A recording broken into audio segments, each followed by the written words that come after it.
Dunyoviy mashhur asar Yigit degan shundoq bo'lsa. Abdori Ehson Abdulquddus. Misr. Ikkinchi bob. Bu oiladagilar odatdagidek iftor qilib bo'lib saroyda o'ltirishadi. Radioda naqsha anglayotdi. Dadasi uchisiga oq yaktak, beshiga oq to'ppa kiygan edi. Bu oq to'ppini u qizil taqiyini kiygan chaqdala beshidan olatdi. Shu topda Turkiya fasonida yasalgan divanning yo'lanchikiga yo'langan peti badashqan qurib o'ltiratdi. Seriq kirvaklik ko'zoynagini taqab, Al-Ikram gazetidagi xizmatdan kelibla o'qib chiqqan bir maqolani qayta o'qiyotdi. Divanning oldiga qo'yilgan kichikina ustalda ozroq shamoba bir chini turardi. Mo'may bejirim kelgan, xush chiroy, oq ko'ngil ayol bo'lib, u divanning yana bir tarafida o'ltirib, paypoq yamayotdi. Yenida yingni yip qutisi va bir döva paypoq turardi. Samiya chiq o'rindiqda o'ltirib, popay to'qiyotdi. U singlisidek chiroylik bo'lmasimi, uningga toza zalsilib qarasangiz, vujudidan bir xil go'zallik chiqib turardi. Muhit ikki kishilik yo'g'on bir o'rindiqda o'ltirib kitob o'qiyotdi va odati bo'yicha zaruriyati bo'lmasimi, birdan ko'zoynagini besib qo'yatdi. Hamma jimjit o'ltirardi. Bu bir xil osoyishlik, rohat, jimjitlik edi. Ular bir kunlik ro'zini tamomlagan, iftor qilib bo'lib, jimmada o'ltirib, g'izosini singdirib atadi. Ularning chiroyida yegan g'izosidan rozimanlik, kunlarining xushvaqt o'tayotganligi uchun Alloh taoloning iltifotiga hamd sano aytishdan paydo bo'lgan tabassum jilva qiladi. Ishik qo'ng'irog'ining ovozini anglab hech kim qimirlamadi va zuvonmi surmadi. Dadasi ko'zini gazitdan olmadi. Apsi bosh ko'tarmay paypoqni yamaverdi. Cho'ng qizi popaykasini to'qiyverdi. O'g'limi kitobni o'qib o'ltirdi. Faqat Navalla qo'lidagi jurnalni qo'yib o'rnidan turdi. Xizmatchi qiz oshxonada qucha yuvotdi. Naval hammadan kichik bo'lg'achqa eshikni o'zining ichishi kerakligini bildi.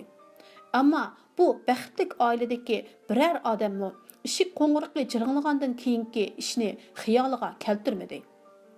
Faqat kir yuvish do'konidagilar yug'an kiyimlarni akelgando yoki bo'lmasa eshik baqar taxsini qaytirib bergili kelgando deb o'yladi. Chunki har yili ro'zada ular eshik baqarga iftorlik g'izo beradi. Naval eshikni ochdi. Kelguchiga javob berib bo'lgandan keyin qaytib kirdi. Hammaylar yanada o'z ishi bilan band bo'lib, Navalga qarab qo'ymadi. Shundaqdimi Navalning opsiga kelguchining kimligini aytishni kutdi, lekin hech qanday so'z anglamadi. Naval gap qilmay turg'ashqa hammaylar beshini tangla ko'tarib Navalga savol nazari bilan qaradi. Ularning nazari nihoyat tabiiy, odatdagidek bo'lib, Naval bizga aytishni unutib qoldimi, nima degan ma'noda edi. Ammo oiladagilar Navalning chiroyi o'zgarib ketganligi, lavlari titrayotganligini ko'rib, birdanla jiddiylashdi. Dadasi uni ayblagan talaffuzda qo'pollik bilan so'radi. Kim ekan? Naval ularga bir-birlab qarab chiqdi. Oxir uning nazari aksi muhitda to'xtadi. Gachi odamdek og'zi gapga kelmay, lavlari texmo titrab ketdi. Apsi yilingandek muloyim talaffuzda so'radi. Naval qo'ng'iroqni jiringlatgan kim ekan? Naval nazarini aksidan yo'tkab, o'diqqan holda dedi. Ibrohim. Dadasi ochiqlangan holda ovozini ko'tarib so'radi. Gapni ochiq qilmamsa, nim bo'ldi? Qaysi Ibrohim? Naval dadasiga qarab, xuddi uningga ich og'irtayotgandek bo'shqina javob berdi. Ibrohim Hamdi.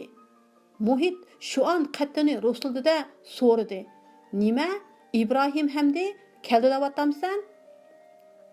Qaysi İbrahim Hamdi? Gapni ochiq qilg'ina. Naval ichidagini to'kib bermoqchi bo'lgandek cho'nqur bir tortib dedi. Heliqi Abdurim Pashani o'ltirgan İbrahim Hamdi. Samiya popayka to'qishdan to'xtab ikki qo'lini ko'ksiga qo'ydi. Qo'rqinch chiqib turgan ko'zlari yo'g'on ichildi. Muhit jiddiylashgan holda. Yo'q gapni qilmag'ina. U turmida tursa, dedi.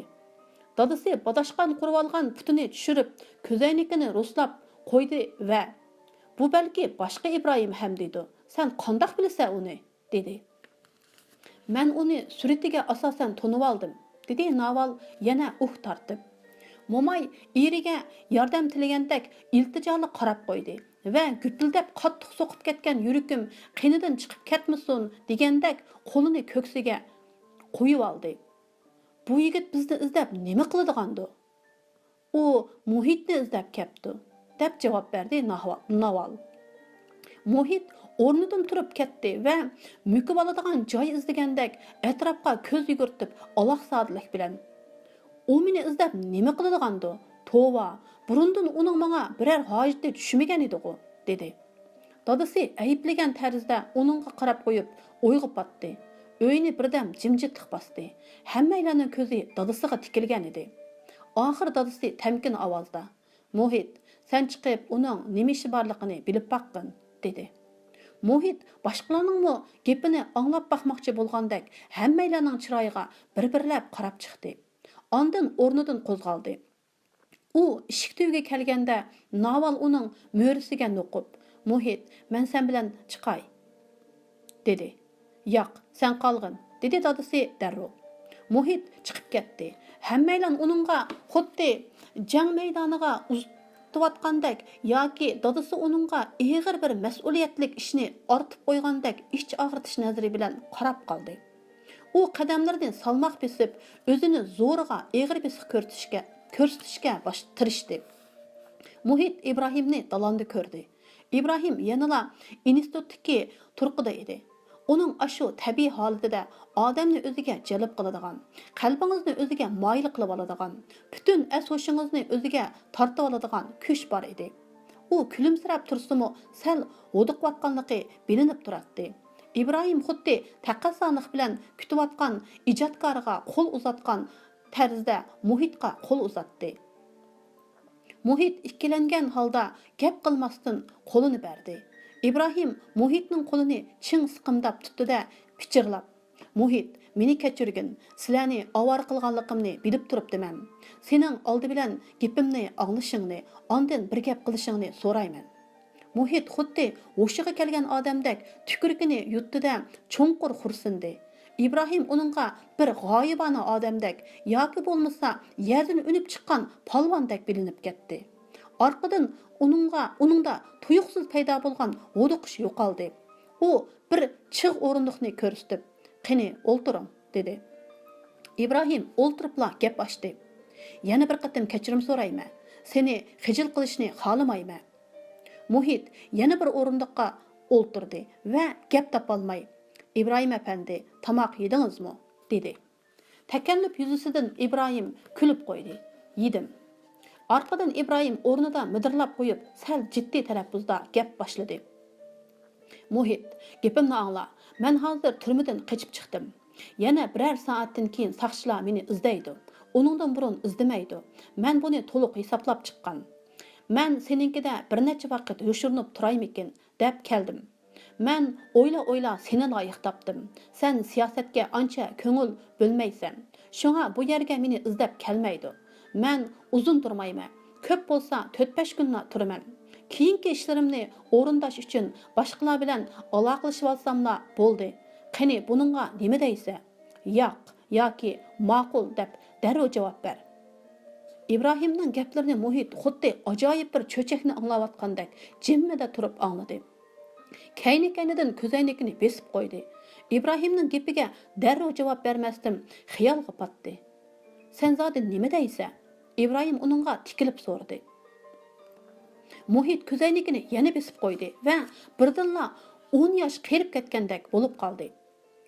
"Xudo haqqi", dedi u bo'sh ovozda. "İbrahim efendi, hozir buningga bir nima deyolmayman. Sizga ma'lum, men sizga qoyilman. Hammalar sizga qo'l qo'ydi. Qahramonligingizga ofrin o'qiydi. Mumkin bo'lsa, hammalarning siz qilgan ishlarni qilg'isi keladi. Biroq bu uyda mening yolg'iz emasligimni obdan bilasiz. Men dadamdan so'rab beqib, ondan sizga bir nima dey. Undaq bo'lsa, so'rab chiq. Agar dadam unimasa, men hozirlik etaman", dedi İbrahim uni oldirtib. Muhit o'rnidan turdi. "Birdam saqlab turing. Uyinglarda telefon bormi?" dedi İbrahim uni to'xtatib olib. Muhit hayron bo'lib javob berdi. "Yo'q." "Muhit", dedi İbrahim qat'iy talaffuzda, "men senga ishonaman. Sen mening hozir yomon ahvolda ekanligimni bilyapsan. Мен мәшәдәге чагда үйіңдекілерінің hech qayсысының sirtqa chiqmasligini talab qilsam bo'lamdi? Qandaq? Bo'ladi, dedi Muhit uni sal ayıpdegan talaffuzda. Muhit orqaga burilayotganda Ibrohim yana: "Hamma gapni ochiqladay. Yenimda birla tapanchi bor", dedi. Muhit İbrahimning maqsadini tushunmay birdan qarab ondin: "Sizga qahva qaynitib beraymi?" dedi. "Ma'qul, agar malol kelmasa", dedi İbrahim takalluf bilan. Muhit ichkiriga mangdi. Uning ko'ziga tomlar, o'rindiqlar ko'rinmaydi. Ko'z oldida faqat İbrahimning qiyofatilar bor edi. Hammaylar mehmonxona uyda o'ltirishatdi. Tuyuqsiz kelgan baloyi ofat ularni cho'chitayotgan bo'lib, hech kim zuvan surmaydi. Ular bir-biriga qaramaydi. Jimjitlikda opsining pichirlab oyat o'qishlar anglatdi. Muhitni taqassa bo'lgan, chakchaygan ko'zlar qarshi oldi. Opsi o'g'lini ko'rib, ko'ngli o'rniga tushgandek bo'ldi. Dadasi xuddi cho'ng bir ishqa otnish oldida o'diq qotgan odamdek yutilib qo'ydi. Naval yig'ilib etishdim, varqirib etishdan o'zini zo'rg'a besib olmoqchi bo'lgandek, uzun o'rima chechini o'rib chuvib turatdi. Samiya go'yo sehrlanib, haykalga aylanib qolgandek, ko'zlarini to'g'risiga tikib, jimmada o'ltiratdi. Muhit dadasiga qaradi. Ondan beshini silib, birdam turgandan keyin taqqa tuqqa so'zlamaslik uchun imkon qadar o'zini besib olib, "O İbrahim Hamdi ekan", dedi. Muhit sal to'xtab edi, dadasi darhol so'radi: "Uning nima ishi bor ekan?" Muhit sal o'ylanib olib, ostan javob berdi: "U turmadan qochib chiqibdi. Sizlarnikida yoshirinsam", deydi. Hammalarning ko'zi chaqchib ketdi. Cho'chib ketgan Naval varqirab akisining so'zini uzibatdi-da, yana orqadan so'radi: "Qochib chiqibdi? Qanday qochib chiqibdi?" Dadasi birla olivedi. Naval shu an jim bo'ldi va dadasining ko'zidan o'zini qochirib, yontu o'ltirib oldi. "U nimishqa bizning o'yin tanlabdi?" so'radi bovay o'zini tamkin ko'rsatib. Muhitning ko'ngli buzildi. U ulug' kichiktinib dedi: "Men siyosiyga yaqin bo'lmag'achqa, soqchilar bu yani izlab yurmaydi deb o'ylab mishaga kepti." "Balki", dedi dadasi sal o'ylanib. "Soqchilar uning orqasidan iz besib kelgandi balkim. Ular bizning uyni qurshab bo'lgan bo'lishi mumkin." Apsi bu gapni anglab darhol yurgini tutdi. Naval o'rnidan likkida turib, derazadan beshini chiqarib qaradi. "Birarimi ko'rinmaydi-ku." "İbrahim, meni soqchilar 1 soatdan keyin izlaydi", dedi. Dedi Muhit tamkin holda. "U hozir javobimizni kutib turdi. Agar biz qo'shilmasak, darhol ketar ekan." Dadasi bir xil tushuniksiz azob ichida to'lg'andi. Yuzining go'shi lipildab ketdi. Xeyligacha zuvan surmadi. Muhit dadasini oldiratdi. "Dada, bir nima demamdilar." Dadasi undamadi. Yuzining go'shi texmi qattiq lipildab, ko'zayniki burnining uchiga tushib qoldi. "Tozimi bir tasish bo'ldi-ku bu. Shu topda uning opisi qandoq bo'lib ketayotgandi?" dedi opisi. "Haqiqatan tas ishda", dedi Samiya to'qiyotgan popaykasini qo'liga olib. Dadasi yanala lam-jim demay o'ltiratdi. Navalning xiyoliga jahon kezar palvonlar haqidagi kino voqealigi kelib, rostini aytganda, dedi, birdan dadasi vaysab ketdi. "Bu bolalarni nima desang bo'ladigan tang, hech bilmadim. Ularning bizni mundaq o'sal holga tushirib qo'yishiga nima haqqi bor?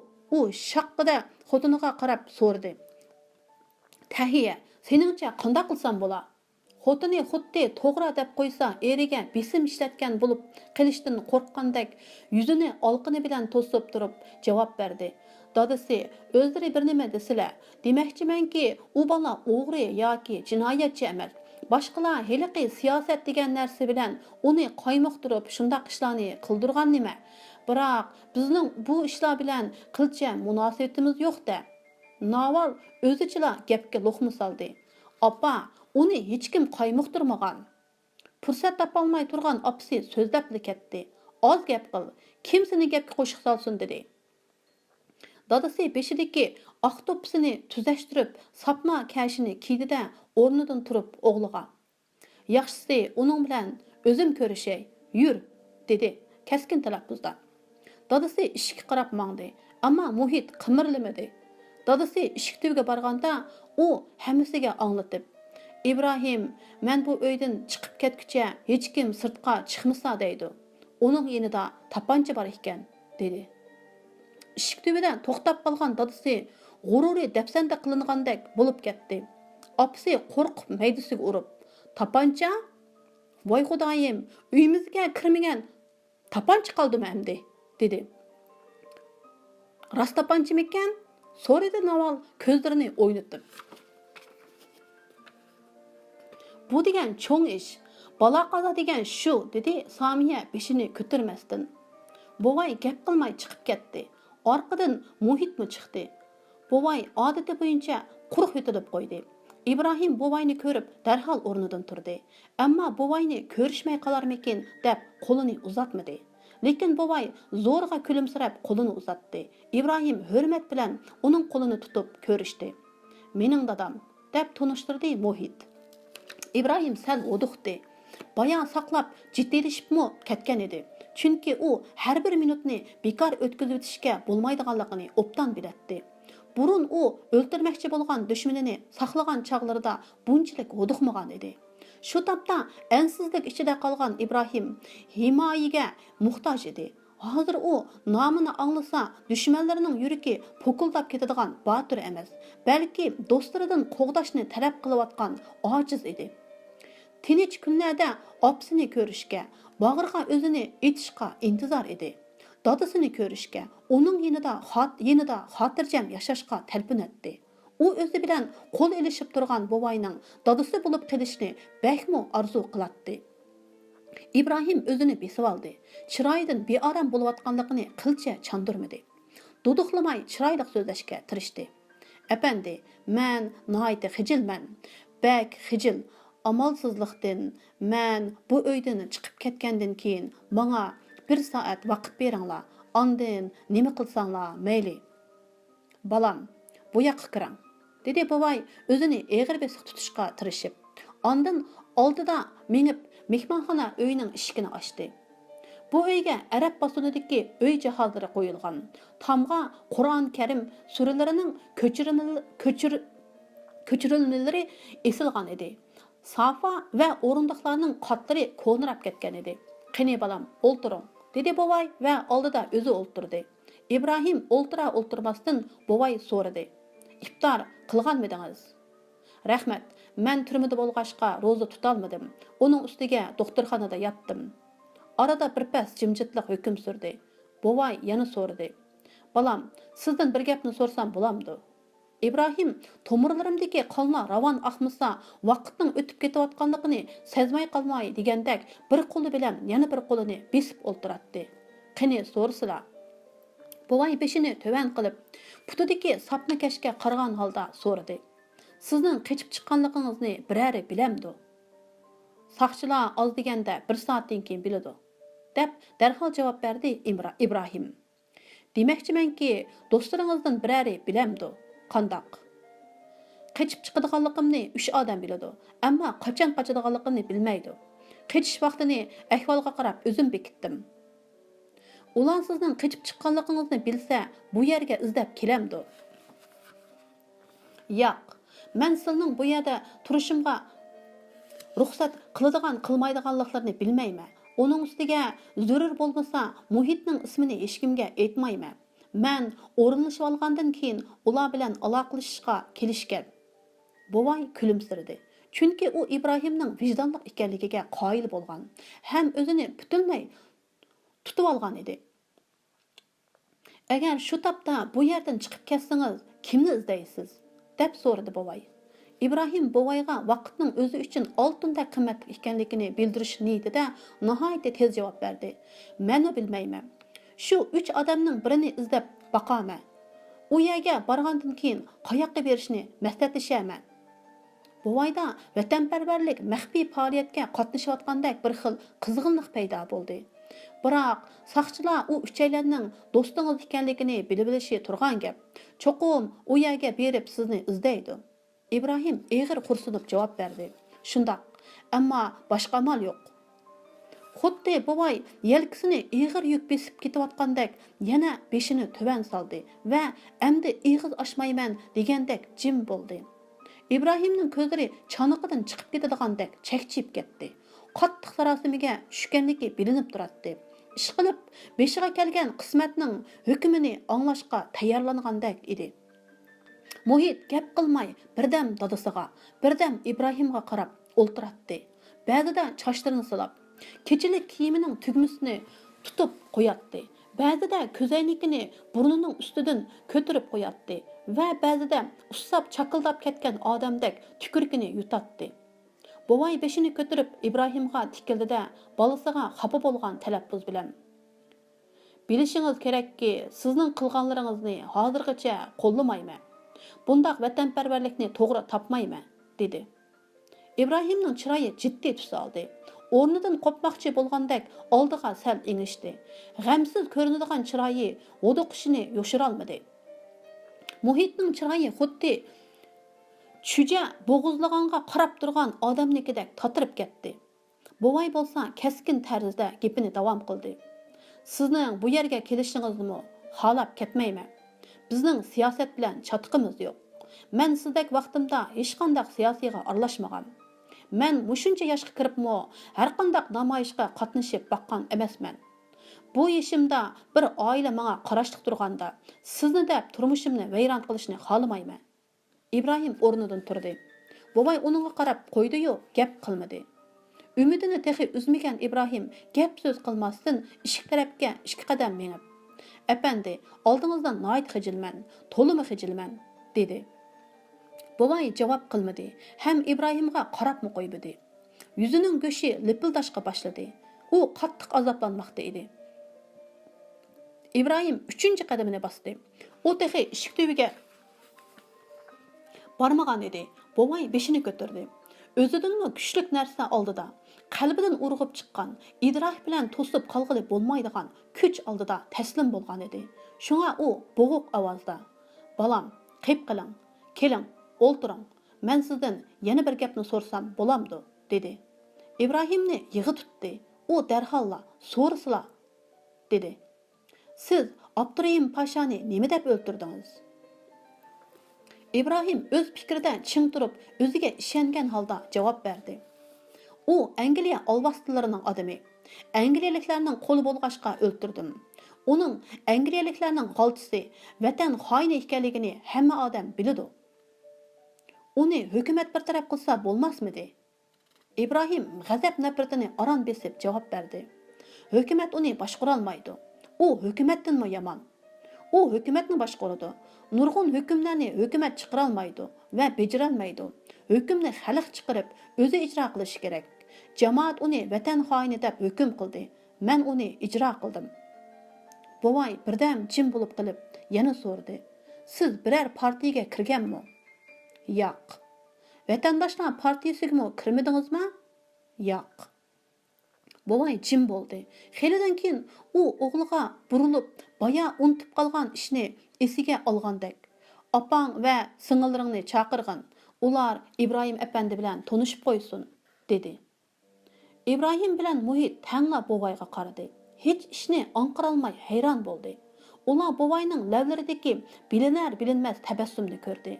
Buvay shu tabassumi bilan ularga o'z maqsadini uqtirmoqchi bo'lgan bo'lsa kerak. İbrahim tushundi. Gap qilishga og'zini o'maladi-yu, hech nima demay burunqi tamkin qiyofatiga kirdi. Buvayning chiroyida jilva qilgan kulimsirash uni nurg'un azob uqubatlarni boshdan kechirgandan keyingi ozodlikka ega qilgan edi. Hayotidagi eng zo'r vazifani zimmasiga olgan Muhit o'rnidan turib eshik tarafga mangdi. Uy ichini jimjitlik bosdi. Buvay tomoqini qirib qo'ydi. Keyin yana bir qatim qirdi. Ondan İbrahimga qaramay turib: "Dadingiz qandaroq?" dedi. "İnşallah, xeli teman, efendi", deb javob berdi İbrahim qattini ruslab adab bilan. Buvay gap bilan o'zini yeniklatmoqchi bo'lgandek: "Dadingiz hozir 4-darajaga deyman", dedi. "Shundoq bo'lsa kerak. Mening qurilish ministrligida ishlaydigan bir nevra inim bor.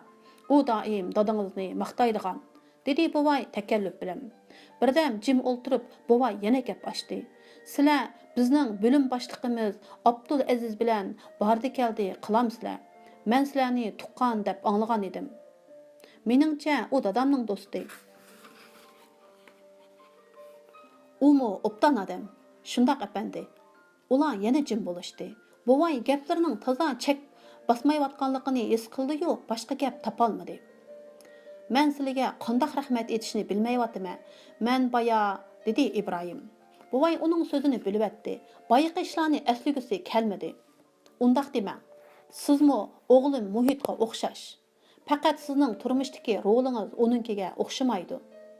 Muhit qaytib kirib o'rnida o'ltirdi. Ular nima deyishini, nima qilishini bilolmay, o'sal holga tushib, jimmada o'ltirishatdi. Buvay ko'zini yumib edi, ko'zi yo'qdek bo'lib qoldi. U kelgusi ustida o'yg'ib batdi. Keyin ko'zini ochganda, ko'zlari go'yo yoshlarning vatanparvarlikka bo'lgan ko'z qarashini izhorlab, nutq so'zlamoqchi bo'lgandek nurlanib ketdi. Arqadanla hozir undaq gaplarni qiladigan chaq emasligini sezib, beshini sangilatdi-da, yana xiyolga patdi.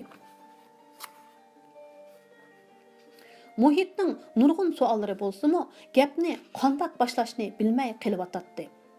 Oxir gap qilishga tamshilib beshini ko'tardi. Oldida Ibrohimga, orqadan dadasiga qaradi, ammo gap qilishga petin olmadi. Ibrohim azab bilan o'ltiratdi. Birda plani ustida o'ylanatdi. Birda bo'lsa, musha oilani o'ylaydi. U beshini ko'tarib, kechirim so'ragandek Bovoyga, ondan g'ayratlik yo'l degandek Muhitga, g'ayratlik bo'l degandek Muhitga lappida qarab qo'ydi.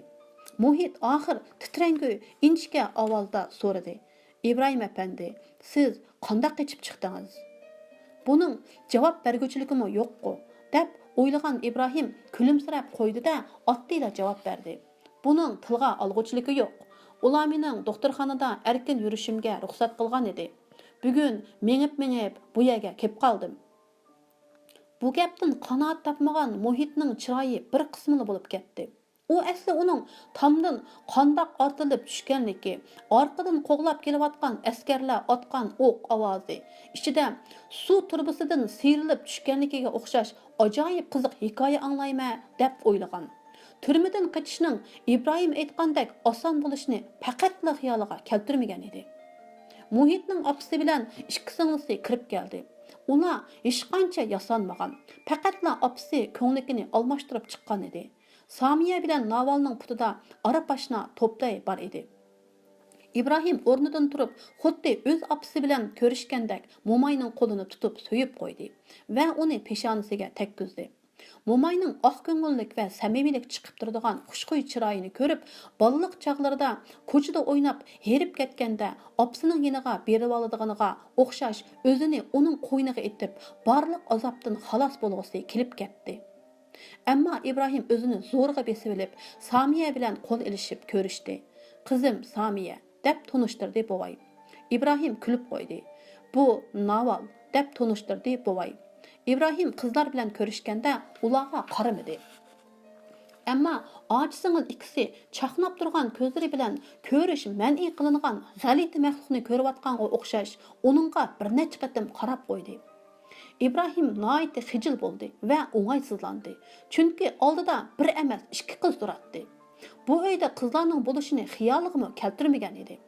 U azaldan bundaq sharoitda yashab baxmagan tursa, qiz bola bu uyda qandoqmi tura olsin? U bir bo'lmag'ur ish qilib qo'yib, do'stining va buvayning yaxshi ko'nglini yerda qo'ygandek his qildi. Shundaqdimi Ibrohim o'zini besib olib, ko'nglidagini faqatla chandurmadi. U hangviqib turganda Mo'mayning so'zi anglandi. "Balam, o'ltiring, obdan balam." Ibrohim o'ltirdi. Muloyim ona yana mehribonlik bilan: "Balam, ahvolingiz qandoq? Tan sog'ligingiz yaxshimi?" "Xudoga shukr, yomon emas", dedi Ibrohim yerga qarag'anicha. "Opingiz yaxshidir. Uni ko'rdingizmi? 10 kunning oldida ular opamni men bilan ko'rishtirgan. Inshaalloh opamning teni xili saq." Mo'may tilini chaqildatib qo'yib yana dedi: "U bechorami sizni o'ylaydigandi. Ona bo'lgan odam hammadan bak g'am yeydi. u sizning hozir nədlikingizni bilemdi.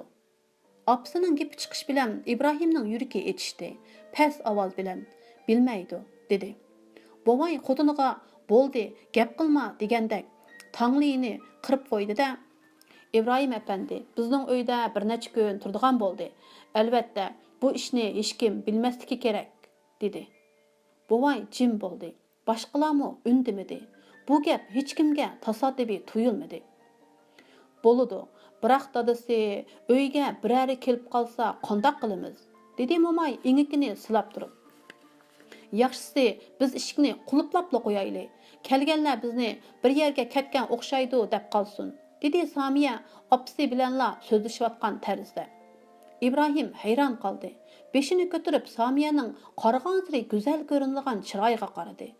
U mushu bahonada boshqalarning chiroyini to'nib olay degandek Navalga qaragan edi. Ularning ko'zlari uchrashib qoldi. Navalmi İbrahimni ko'z o'ngidan o'tkazib atdi. İbrahim Navalning buloqdek suzuk, nurliq ko'zlaridan o'zini qochirib, darhol yerga qarab oldi. Navalmi İbrahimning ko'zlaridan o'zini qochirgandek yerga baqdi. İbrahim Navalning faqatla qop-qora, ammo g'amkin, sirliq ko'zini ko'rdi. U ko'zlardan ziyraklik, sho'xlik va shodlik aks etib, ilhom baxsh nur chaqnaydi. İbrahim Muhitning Samiyaga qilgan so'zini angladi. Qandoq gap bu? Unda qilsak, biz nima gap, nima ishchimiz? Dadam qandoq ishqa boradi? Qandoqli bo'lsin, har kuni iftordan keyin men sirtqa chiqib ketay. Birari izlab kelsa, meni yo'q deb qo'ysanglar bo'ldi, dedi bovay. Dadasi, sizlar nima gunohlari uchun har kuni kechda sirtlarda yoshirinib yurdilar, dedi mo'may qo'lini silkib. Va gapim İbrahimga tegib ketmasin deb atay İbrahimga qaramadi. Efendi, meningcha ham ish burunqidakla bo'laversin. Hammaylar o'z ishini qilaversin. Bo'lmasa boshqalarning diqqatini qo'zg'ab qo'yamiz, dedi İbrahim. Uning so'zini hammaylar xuddi payg'ambarning so'ziga quloq solgandek diqqat bilan angladi. Agar birari kelib qolsa, İbrahim efendi o'zini daldiga olsa bo'ladi, qo'shimcha qildi Naval. İbrahim Navalga qaramadi, ammo u o'zining ko'nglidagini aytgandek rozimanlik bilan kulib qo'ydi. Vaqt kelganda ahvolga qarab ish qilayli, Xudoyim saqla, dedi bovay ko'nglini toza to'xtatolmay. Saniya qani deb tuyuqsizdan varqirvatdi Naval xuddi nihoyatda muhim bir ishni esiga olgandek. Bu ish bilan Saniyaning nima munosabati bor? So'radi opsi tushunmay. Muhit zeraklik bilan singlisining ko'nglidagini tushundida. Bu ishni Saniya bilmasligi kerak. U texi kichik, og'zi ching emas, dedi. Undaqda uni qandoq qilamiz, dedi Samiya. İbrahim bu ishlarni plan tuzganda o'ylashmag'ashqa qo'shimisini turib o'yg'ib batdi. Bovaymi boshqalar birar amal topar degandek jim turdi. Naval cho'ng bir ishni hal qilgandek to'g'libatdi. Munda qilayli. Men hozir kirib, ishidan chataq tepib, uning bilan so'qishay. Ondan ishik baqarni chaqirayli-da, uni opsining yoniga ketkizib o'tayli. Voy Xudoyim, bu qarab turib haqni bo'zaq qilganlik bo'lmamdi. Xudoyim, unda qilsaq bo'lmaydi, dedi opsi. İbrahim opirin o'qigan tarzda Navalga lappida qargan edi. Ularning ko'zlari yana uchrashib qoldi. Navalning ko'zlaridan aqlliqligi chiqib turadi. Qarganda shunda qilsaq bo'ladigan o'xshaydi, dedi bovay. Bu gap bilan Naval chiqib ketdi. Uzun o'tmayla uning xizmatkor qizni ayibligini anglandi. Ovozi bargancha kuchayib, oxir rasmiy vaqirashga aylandi. Orqadan shapaloq bilan urgan va yig'ilgan ovoz anglandi. Keyin Naval xuddi rost o'qishgandek xizmatkor qiz haqiqatanmi shapaloqqa loyiqdek noiti hayajonlangan qiyofatda qaytib kirdi. "Opa, endi sen chiqib uni haydavat", dedi u. Opsi qimirlamasdan, "Xudo haqqi, meni qiynamanglar. Munda qilsanglar bo'lmaydi. Uning ustiga hozir ro'za Ramazon. Tahiya, hech nima bo'lmaydi. 3-4 kundan keyin uni qaytarib kelamiz", dedi bovay hayajon bilan. "Muhit, sen uni ketkizib et", dedi opsi Muhitga. "Xizmatkorni ketkizib etish bilan mening nima korim? Mening ishim emas u", dedi Muhit. Apa, dedi Naval. Özün bağın. Pulumdan onunğa yerim riyal berey. Riyal Mısır'nınki pul birlik ekan. Apsi o'rnidan turib, go'yo u qizda gunoh yo'q edi. Hammani qilgan sen degandek Ibrohimga ayblash nazarida qarab qo'ydi. Ish haqidan boshqa yana oz deganda 50 chiris qo'shib bermasang, Xudo ravo ko'rmaydi. U degan dodisi yo'q yetim, dedi Mo'may chiqib ketib o'tib. Mo'may chiqib ketishiga Samiya tumshug'ini ushlab voysidi. Uy ishlari endi bizga qoladigan bo'ldi. Aytinglarchi, endi kim bozorga berib ko'ktat ekiladi? Menmi yoki Navalmi? Xenim, endish qilmang. Ali tag'am ekilib berdi. Tamoqni bir kuni opam bilan men etime, bir kuni siz, dedi Naval. Opsining varqirg'ini, orqadan eshikning ochilganligi bilan eshik baqarining ovozi anglandi. Keyin eshik yepildi. Hayal o'tmay opsi qaytib kirdi. Xudoyim, meni kechirgay, dedi u. İbrahim gap qilmadi. Bu oilaga ovorchilik tepib berganiga xijil bo'lib, o'zimi bir qismila bo'lib ketdi. İbrahim efendi herib qolgandi. Muhitning hujrasiga kirib aram olsin. Gap bo'lsa, ata qilishayli, dedi bovay. İbrahim o'rnidan turdi. Nima qilishini, nima deyishini bilmay, birdam turdi-da, hech kimga qaramay. Kechligingizlar xayrli bo'lsin, deb qo'ydi. Muhitmi o'rnidan turdi. Ular dahi eshik tubiga bormagan edi. Bovay chaqirdi. İbrahim efendi. İbrahim to'xtab bovayga burildi. Sizda tapancha bor deb angladim. Siz uni Muhitning tartmasiga selib qo'ying. Bu uyda turgan mezgilda uni qo'lingizga olmang. Men undaq narsalarni yaxshi ko'rmayman. İbrahim ixtiyorsiz, ammo nihoyatda tezlikda yonchiqdan tapanchani elib bovayga. Buni sizga topshirib beraymi ya? Deb murojaat qildi. Qo'rqinchdan bovayning ko'zlari chaqchayib ketdi. Mo'may qo'lini ko'ksiga qo'yib, "Xudo haqqi, u narsani tez ko'zimdan yo'qitinglar", dedi. Samiya dugdib oldi. Muhit kayniga tanjib, demi ichiga tushib ketdi. Naval anglagan, lekin ko'rmagan narsaga qaragandek bo'ynini so'zib qaradi. Qiziqish chiqib turgan ko'zlari yo'g'on ichildi. İbrahim bo'diqib ketdi. Qilib qo'ygan nashoyin ishini yapmoqchi bo'lgandek darhol tapanchini yanchiqqa soldi. "Kechiringlar, men o'ylanmaylar." U orqaga burildi-da, Muhit bilan birga chiqib ketdi. Hujraga kirib, Muhit eshikni yopdi. İbrahim atrofga qarab, uy ichini ko'zdan kechirdi. Uyda bir kiyim shkafi, bir yeziq ustuli, ikki o'rindiq. Tamda bir kiyim asqish turardi. Uydagi barliq narsalar pokiz ham ratlik edi. İbrahim o'rindiqda, Muhit karvatda o'ltirdi va gap qilsangchi degandek İbrahimga qaradi. İbrahim siyosiy ishlar, o'zining turmaga kirib qolganligi to'g'riliq gap qilmadi. Muhitdim institutdagi saboqdoshlarini va o'qituvchilarni so'radi. Ondan saboqdoshlariga oid o'zi biladigan qiziq gaplarni qilib berdi. Chunki İbrahim Muhitni xotirjam qilib, uning ishonchisiga ega bo'lish, uningdagi vahima va ansizlikni yo'qotish, shundaqla o'ttirdagi ziyoda takallufni yo'q qilishning muhimligini obdan bilatdi. İbrahim bu maqsadga nihoyat o'ng'ayli yetdi. Muhit İbrahimni o'z do'stidek bilib, qahramonning o'ziga do'st bo'ladiganligidan mag'rurlanishga boshladi. Burunlarda bu qahramonni u avliyodek ko'rib, yiroqdanla talmurib qaraydi-yu, uning qahramonlik ishlariga aralashishga jur'at qila olmaydi. Ammalikda ana shu qahramon uningga og'ini bo'lib qoldi. Uning uyida turmoqda, uning bilan bir karvatda yotmoqchi bo'layotdi. Keyin Muhit İbrahimdan ko'p so'zlashga boshladi. To'satdan eshikni biri chekdi. Muhit tashqariga chiqib, shu an Patnus ko'tirib kirdi. Patnusda tamoq qo'rimilar bor edi. Muhit Patnusni yeziq ustiga qo'yib, "İbrahim, qani marhamat", dedi. İbrahim uning o'zini "Apandi" demay, ismi bilanla ataganligini anglab, ixtiyorsiz kulib-etdi. U o'zining Muhitning ishonchiga erishganligini, uni xotirjam qilganligini bildi.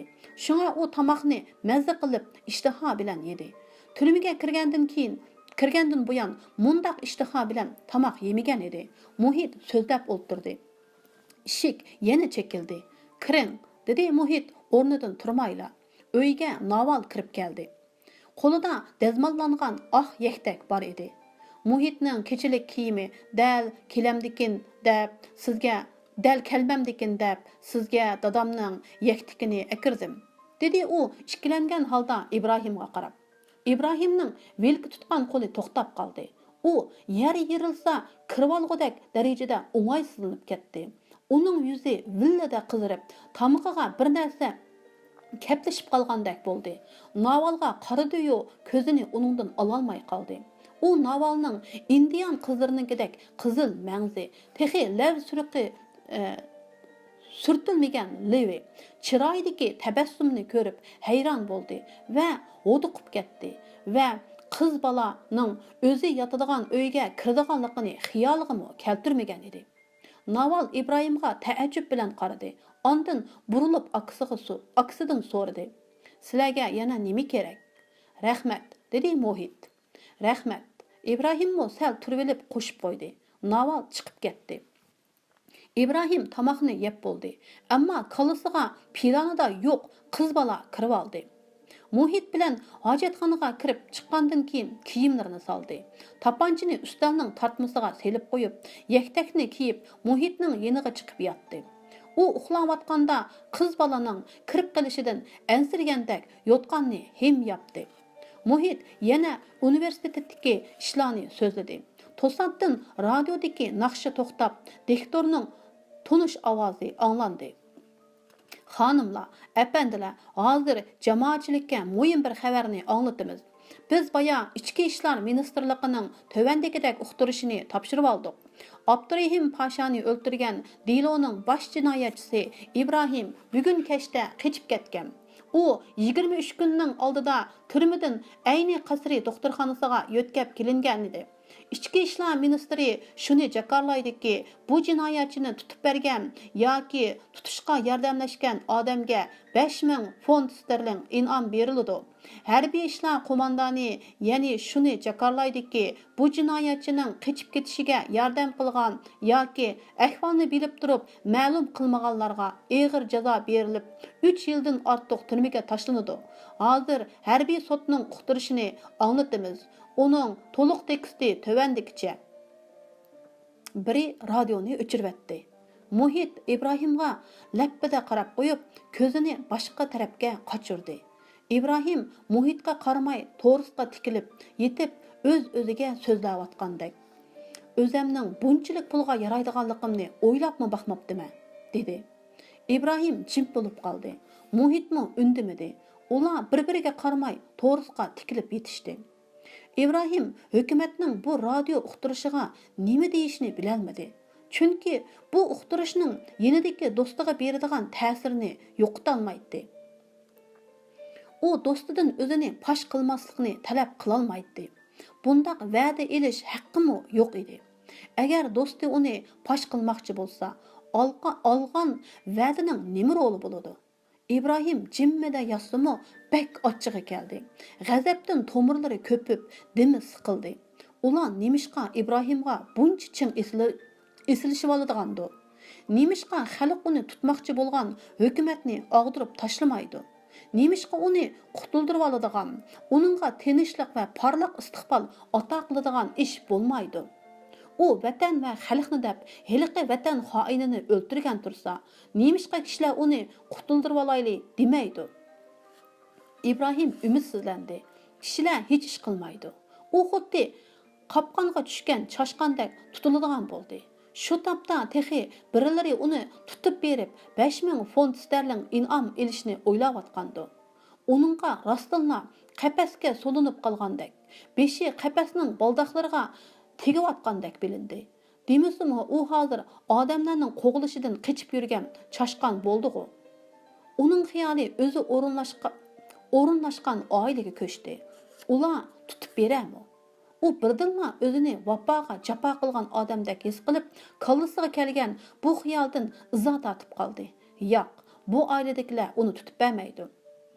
Buningga İbrahimning ko'zi yetdi. Biroq İbrahim hukumatning e'lonini anglagandan keyin o'zining bu tinch, xotirjam oilaga ovorgarchilik tepib berganligini bildi. U jinoyatchi nomi bilan bu oilaga kirdi. U ketishi kerak. Bu oiladan ketishi kerak. Ata, tezdan ketishi kerak. Bu yerda turmaslik kerak. Boshqalar uni deb nohaq gunohkor bo'lmasin. Bu xiyonlardan uning ko'z oldida har xil manzaralar aks etdi. Muhit uning yonida un chiqarmay yotmoqda. Uningda boyiqi uyimga bir qahramon keldi degan iftixorlikdan asarmi qolmadi. U qahramonni emas, o'zini, o'z taqdirini o'ylayotdi. U bir notunish dunyoning darvozasi oldiga kelib qolgandek bo'ldi. Bu dunyo shunchalik qo'rqinchli bo'lib, hamma yerda lavildab o't yonatdi. Bütün atrof shavqinli ovozlarga to'lgan edi. Ba'zilar dod faryod qilardi, ba'zilar shuar to'g'laydi, miltiq ovozi anglanatdi. U temir rishatkani ko'rdi. Uning ba'zi saboqdoshlari rishatkaning u tarafida mahbus kiyimi kiyib turishatdi. Bir chaqda u mahbus kiyimi kiyib saboqdoshlari bilan birga bo'lib qoldi. Uni qo'rqinch bosdi. Chiroyi ixtiyorsiz tatirib ketdi. U xuddi İbrahim bilan munosabatim yo'q degandek İbrahimdan neriroq surilib yotdi. Uningga saqchilar kirib İbrahimni qo'lga olgan taqdirdimi neri yotganini ko'rib, uni qo'lga olmaydigandek bilindi.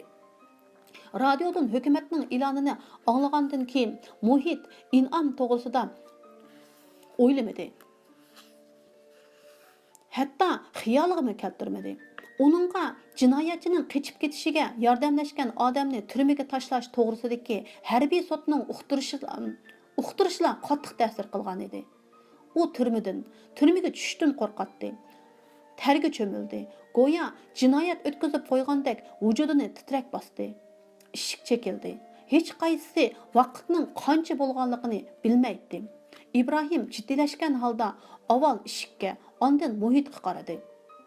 Uning yo'g'on ichilgan ko'zlaridan shubha, ansizlik chiqib turadi. Ishik yana chekildi. "Mana keldim", dedi Muhit va o'rnidan turib İbrahimga qaradi. "İbrahim efendi." U İbrahimning ko'zlaridagi ansizlikni ko'rib qo'shib qo'ydi. "Qo'ping, zo'rliq yeymiz." İbrahimning ko'ngli o'rniga tushdi.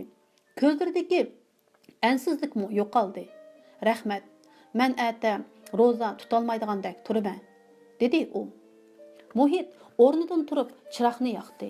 Ko'zoynagini taqab sirtqa mang'ash so'radi. "Chiroq yeniq turaversinmi?"